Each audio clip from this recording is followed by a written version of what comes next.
మాజీ ఎమ్మెల్యే కేతిరెడ్డి పెద్దారెడ్డి అనుచరుడు మురళి అజ్ఞాతంలోనే ఉన్నారు. నిన్న తాడిపత్రి ఘటన అనంతరం మురళి అజ్ఞాతంలోకి వెళ్లిపోయారు. నిన్నటి దాడిపై నిజాయితీగా విచారణ జరపాలి అంటూ మురళి డిమాండ్ చేస్తున్నారు. తన ఇంటిపై దాడి చేసి తనపైనే కేసులు పెట్టారని మురళి ఆరోపిస్తున్నారు.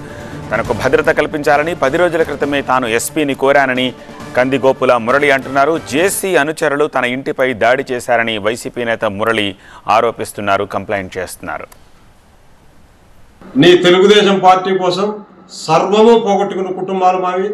ఈ సంఘటనపై నిజాయితీగా విచారణ చేసి మాకు చట్టరీత్యా వారిపై చర్యలు తీసుకోవాలా. నేను తప్పు చేసింటో నా మీద కూడా చర్యలు తీసుకోమను.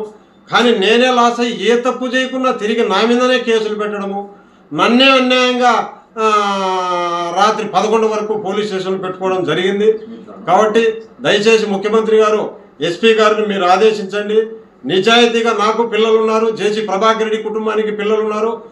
నేను ఎవరినైనా భయపడిచింటే నేను ఈ పొద్దు తల ఉంచుతాను, ప్రజల ముందర కానీ ఎవరి ముందర కానీ. ఊరుకూరుకనే మా మీద ఇంత దాడి జరిగి ప్రాణాపాయ పరిస్థితుల్లో మేముంటే మాపైనే కేసులు పెట్టాలని ప్రయత్నం చేస్తున్న వారిపై చర్యలు తీసుకోవాల్సిందిగా కోరుతున్నాను. వైసీపీలోనే ఉంటాం, మేము వైసీపీ కోటం ప్రాణాలైనా అర్పిస్తాం. ఆ రోజు తెలుగుదేశం పార్టీ కోసం అన్నీ పోగొట్టుకున్నాం.